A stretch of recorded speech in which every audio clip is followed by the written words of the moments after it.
President Clinton tries to convince the nation American troops belong in Bosnia. We must not and we will not turn our backs on peace. What finally convinced the U.S. military they could get the job done. What's your favorite food here, Doug? And how a make-believe world makes it possible to cope with reality. Life on Easy Street. From ABC, this is World News Tonight with Peter Jennings. Sitting in tonight, Forrest Sawyer. Good evening. Tonight, President Clinton sets the stage for what is certain to be a national debate over the wisdom of sending 20,000 American troops into Bosnia. The president will address the nation at 8 o'clock Eastern Time to explain why he believes the U.S. brokered peace agreement presents the best opportunity to end the fighting, and why Americans are needed to implement the agreement. With critics already voicing strong opposition, this may be the most critical test the Clinton administration has yet faced. We begin our reports with Britt Hume at the White House.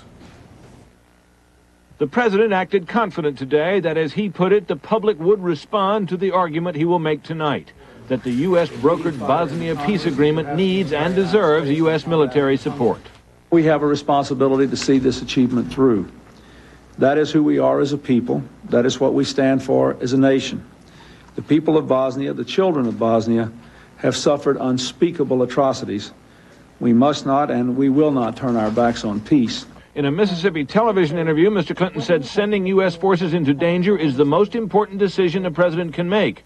But he said in this case, both the task and the dangers have been kept to a minimum.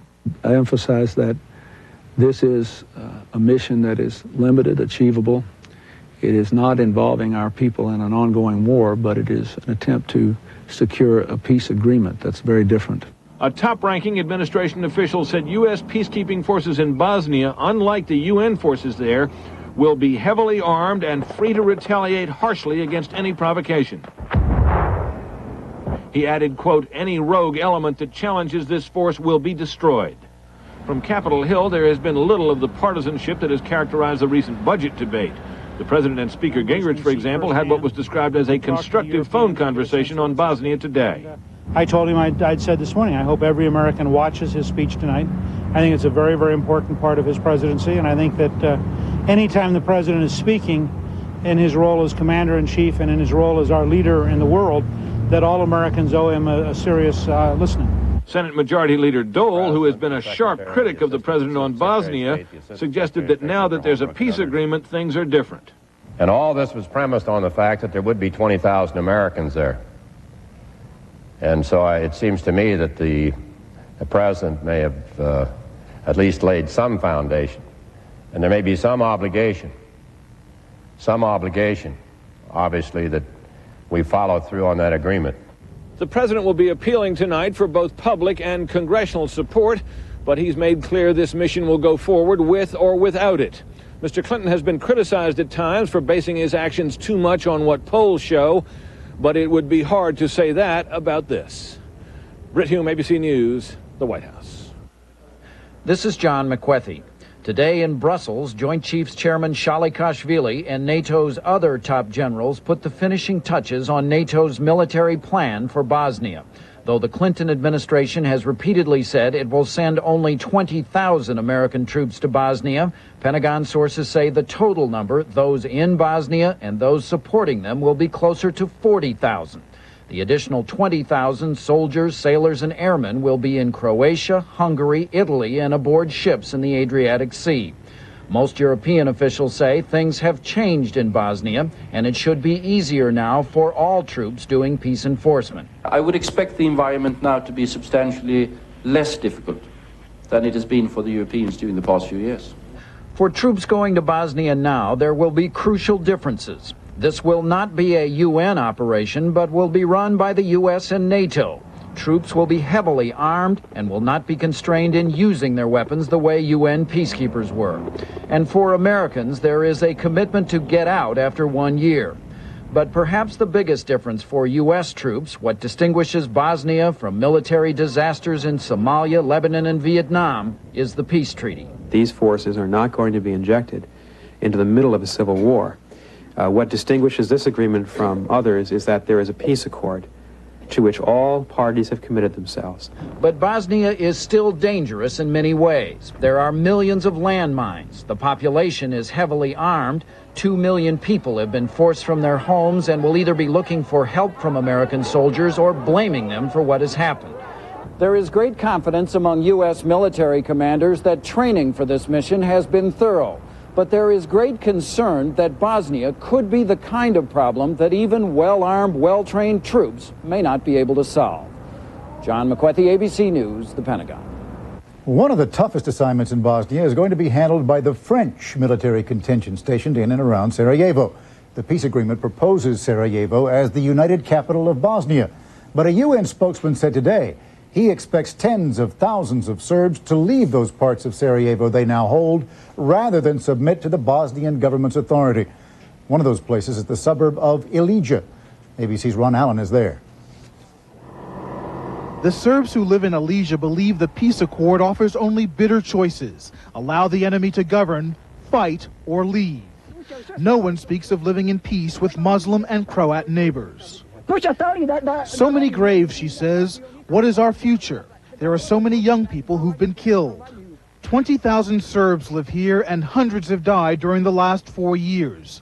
But it is also true that Serb soldiers have shot and shelled the people of central Sarajevo from Ilija.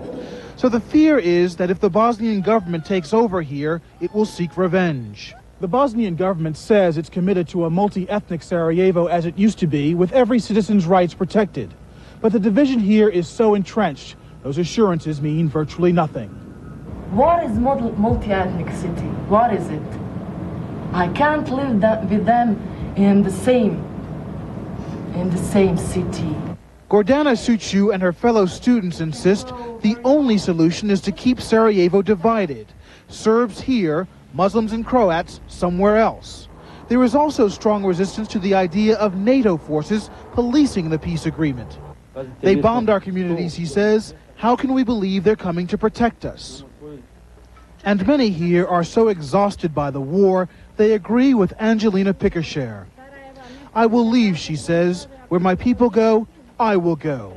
That may well be one legacy of the peace plan for these Serb-held enclaves of Sarajevo. Thousands more refugees. Ron Allen, ABC News, Ilija. And still ahead, the torching of a New York subway station. Was life imitating art? Writing a check for millions more than you owe. You'd never do it, but the government does with your money. And relearning the simple things in life. Suppose you had a friend who drove a BMW and he was looking at your new Bonneville. Let me drive it. And you stood there as he accelerated away. I love that sound. He'd learned that with over 200 horsepower, it's one of the fastest performance sedans in the world. Hey, I like it. Tighten the curves. And he'd learned something else. How much was it? That's all? The new Pontiac Bonneville. Driving passion is now within reach.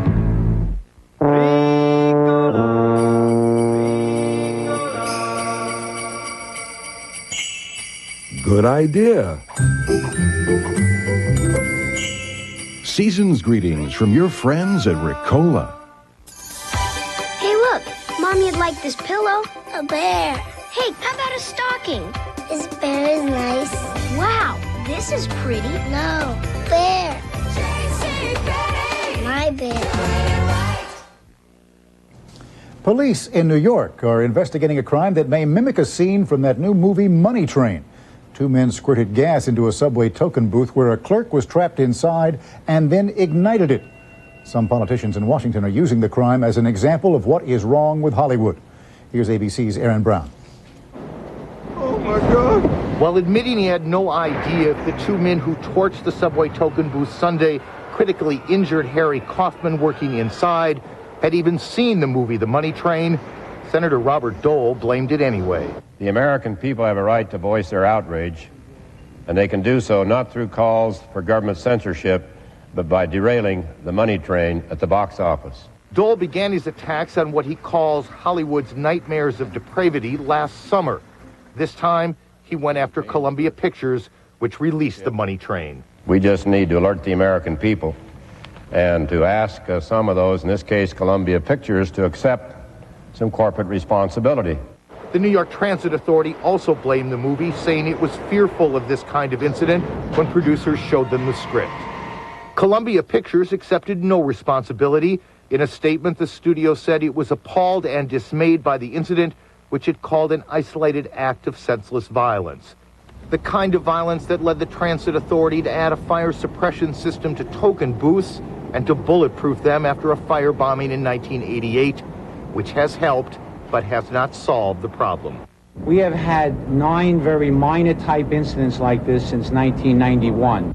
The difference, Sunday's incident was hardly minor, and in those previous incidents there wasn't a movie to blame.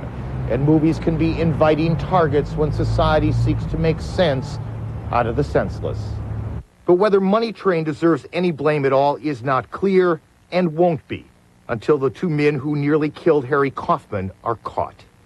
Aaron Brown, ABC News, New York.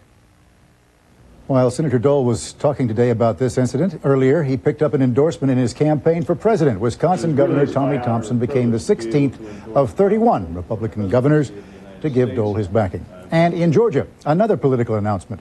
At his news conference today, Newt Gingrich said he will not be running for president in 1996. All these other things.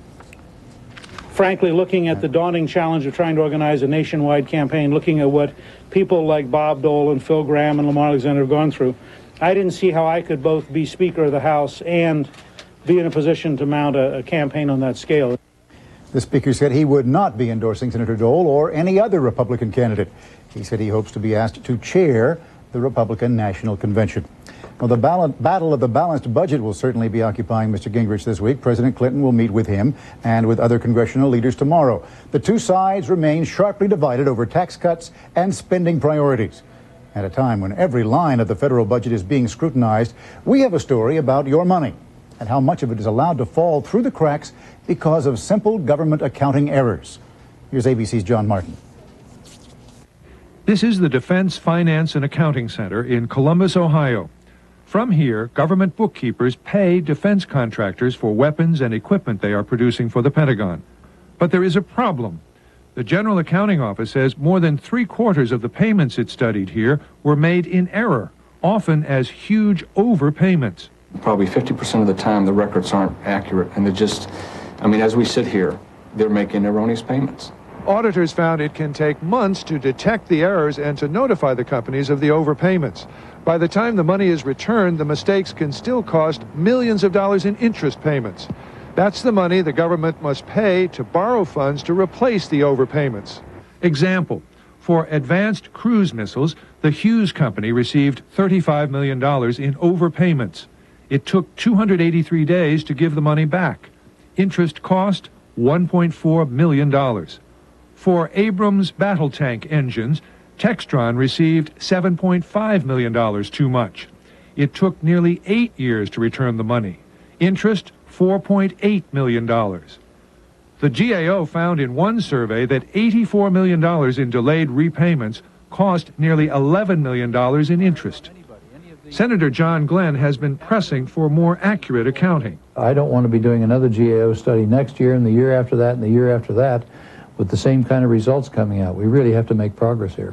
The Pentagon says it agrees with the GAO that one simple solution would be to notify the companies more quickly of the overpayments and to demand immediate repayment. That alone would save millions of dollars. That's your money. John Martin, ABC News, the Pentagon. On Wall Street today, the stock market gained 22 points to close at just over 5,070. On the NASDAQ exchange, stocks lost a little less than a point. And it's beginning to look a lot like Christmas in Washington, especially at the White House, where the official Christmas tree arrived today by wagon. And the First Lady was on hand to greet the 18.5-foot tall Fraser fir from North Carolina. Mrs. Clinton would not say how the tree will be decorated when it's unveiled in the Blue Room next week. We'll be back in a moment.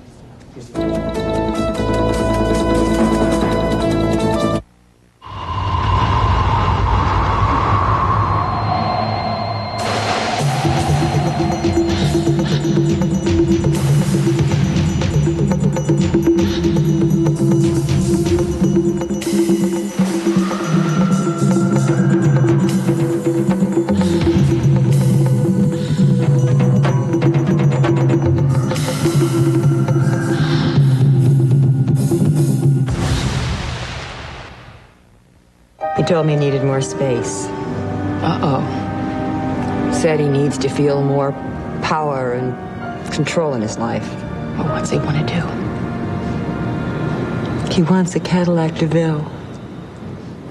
Now DeVille is better than ever because now it has the North Star system and its extraordinary combination of comfort, safety, security, and performance. Nothing else feels like DeVille from Cadillac. I told him no order too. 1874, the first transatlantic cable connecting Ireland and America. It was made by Siemens. That was then. This is now. Today, phone companies and businesses use Siemens switches to send and receive voices, images, and data together for desktop video conferencing, wireless communications, and high-speed internet access. Siemens technologies keep you in touch and on top. Siemens, precision thinking. When I was young, Mom was always making sure I ate right. It wasn't always easy. Well, now we're listening to our doctors and taking better care of our health with Ensure. Ensure is recommended #1 by doctors as a source of complete balanced nutrition. More than a vitamin supplement, Ensure has all the nutrients adults need to help stay healthy, active, be energetic. Drink Ensure as a meal. Or in between, Ensure. To your health, Mom. To our health. Ensure, recommended #1 by doctors. Tonight it's Action Monday like you've never seen it. It's fumbles, it's foul-ups, and it's coming at you by the goat load. An hour of funniest videos on a special night and time. Are you ready for some football? Then it's an AFC West shootout when the Oakland Raiders tackle the San Diego Chargers on Monday Night Football, following funniest videos tonight on ABC. Medical news: spinal cord injuries affect more than 7,000 Americans every year. In the past, many of those people would have lived out their lives in institutions. Today, 92% of patients who leave the hospital after a spinal cord injury return home, not to an institution. ABC's Mike Von Friend reports on a hospital that is designed to help them make the transition. Ready? Okay, here we go. It is a world of make-believe tucked away in the corner of Miami's Baptist Memorial Hospital, where severely injured patients who have seen little more than 4 walls and a bed now see hope. To think that I used to do this with my eyes closed. Yvette Morgan, an assistant school principal, slipped in her bathtub and injured her spinal cord. She is relearning how to get cash from an automatic teller machine. Because I'm going to go out there again, and I'm going to pump that gas, and I'm going to use my ATM card again, you know. I'm going to go shopping, and I need these experiences in a safe environment like this. The machine was donated by Sun Bank and is located on Easy Street, the hospital's replica of the real world. Corporations underwrite most of the $200,000 cost by paying $25,000 each for a mock-up version of their business. Investing in something like this is different than any kind of publicity because it really has a social merit. There is a grocery store where patients struggle to fill their shopping carts, an airplane where patients learn how to ease into their seat, and a restaurant where they practice eating out. Baptist Hospital is my alma mater. Mr. Wong owns the Los Ranchos restaurant chain. A gunshot wound left him partially paralyzed. He recuperated at Baptist Hospital before Easy Street existed. For him, the $25,000 was a way to give other patients the therapy he missed. 9 and 10. While traditional therapy is essential, many patients get depressed and frustrated from the repetition. But that's not a problem here. They showed me how to do things here I didn't know I could do. Then I could go home and do them. 2 years ago, building contractor Murray Merkel fell 2 stories from a ladder and landed on his head. He was in a coma for a month. Every day, I'm always working on my progress. Every day, I'm doing something better. These are the way things will be on the outside. A study done by the University of Miami found that patients who use Easy Street spend less time in the hospital and are more independent when they go home. 80 hospitals across the country now use this true-to-life approach, so that once outside the hospital walls and rejoined by their families, patients are covering very familiar ground. Mike Von Fremd, ABC News, Miami. And we'll be back in just a moment. Some people see the world of financial services as it is. Others see it as it can be. Bolder, more creative, easier and faster to travel, able to offer new products and services by combining the best thinking of the best minds in investing, insuring, and lending. The new Travelers Group. Share the vision. Travelers Group. A sparkling ship on crystal waters is coming. Absolutely gorgeous. It was so much fun. The perfect lobster is coming. Our waiters, they would do anything for us, any time. Perfection is coming. It's a gift from the captain. Memories are coming. 3 or 4 days in Royal Caribbean's Bahamas are coming. You've got some Royal Caribbean coming.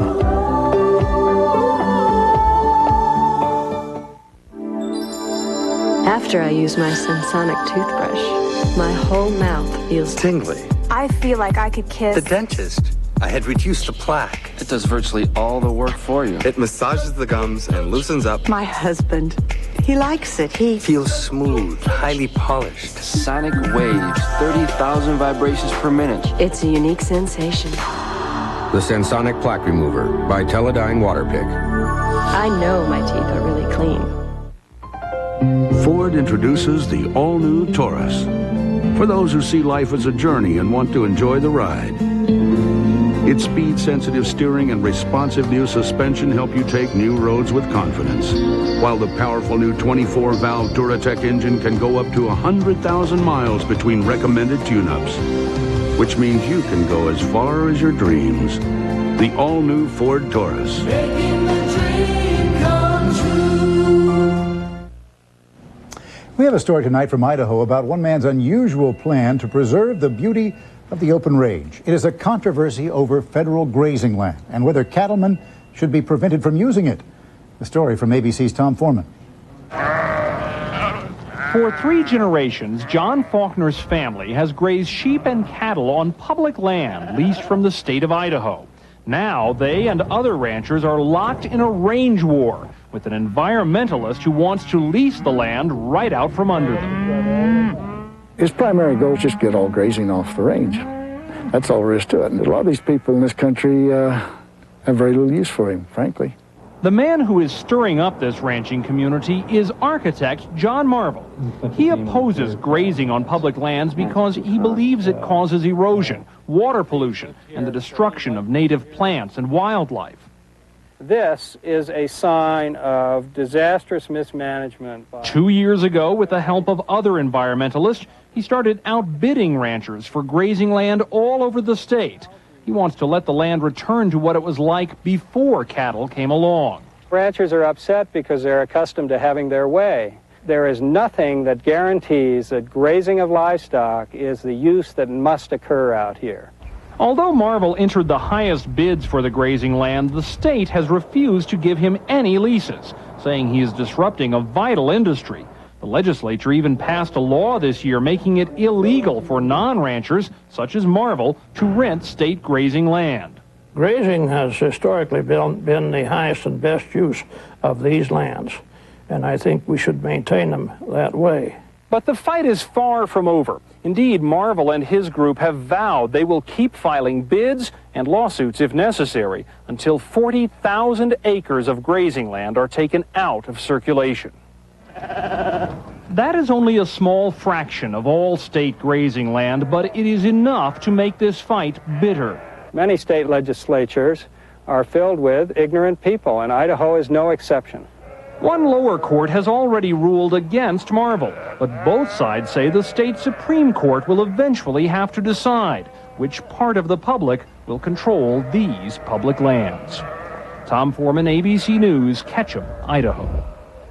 We'll have more in just a moment.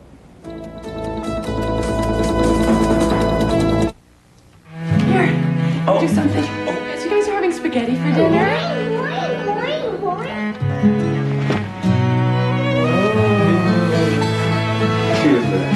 Thank you. Life moves pretty fast. Sometimes you have to tell yourself, stop. Look around. This is the good stuff. This is the fabric of our lives. This is cotton. Come celebrate the Olive Garden's Tuscan Feast. Mediterranean garlic shrimp, chicken and spinach manicotti, and sirloin steak grilled Tuscan style. With free soup or salad and breadsticks. The Tuscan Feast, just $11.95, only at the Olive Garden. Let me guess. One side of you craves easy chair comfort, while the other side itches for performance, right? Well, meet Buick Regal, with its famous 3800 V6 engine and Grand Touring suspension. Add to that an all-new interior with body-sensitive seats. And finally, there's a car for the two of you. Buick Regal. She said while you're out, pick up some Correctol. But that one was cheaper. How was he to know? For 40 years, women have trusted Correctol for gentle, overnight relief. Well, I got the right kind of motor oil. That he knows. Correctol, the one more women trust. Our final report tonight comes from Texas, where it's hunting season again. In fact, one of the most successful hunting seasons they've ever had. Not a shot was fired, nothing was caught, and everybody still went home pleased. ABC's Charles Murphy found out why. Down on the Rio Grande in Texas is a little gem of nature called Santa Ana National Wildlife Refuge. A lot of critters hang out here, but it's best known for butterflies. We get a lot of these beautiful butterflies that you can't see anywhere else. We get a lot of tropical species that this is their northernmost range down here. Hey, there's the Mexican fritillary who wants to see it just landed out in the open there. Jeffrey Glassberg is a butterflyer. That's what they call people who watch butterflies. A lot of queens, huh? A lot of queens flying around. Glassberg used to be a molecular biologist. He invented the DNA fingerprinting technique. But 2 years ago, he founded the North American Butterfly Association. He says watching butterflies is the fastest growing nature hobby. Unlike collectors, butterfliers don't capture butterflies, don't kill them, don't stick pins in them or rip their wings off, and don't put them in cases for display. So how can you have fun doing this? It's kind of the thrill of the hunt in some ways. I mean, you go out and you finally find some really elusive, beautiful creature that you've been searching for real hard, and then you capture it by looking at it. Butterfliers do their looking with close-range binoculars. Here's the boarded patch right in front of me. Gosh, look at this thing. To the unaided eye, it's about 2 inches wide. With binoculars, it's huge. With them, you can see a red-bordered metal mark sipping nectar, a tawny emperor twirl antennae. Here's a beautiful view right here. Crawling through weeds full of chiggers to see your first dusky blue ground streak is a thrill most people would forego. But this bunch spent a week on the Rio Grande on a butterfly high. Charles Murphy, ABC News, Alamo, Texas. And that is our report tonight. We'll have live coverage of the President's address to the nation tonight at 8 o'clock Eastern Time. I'm Forrest Sawyer. Good night.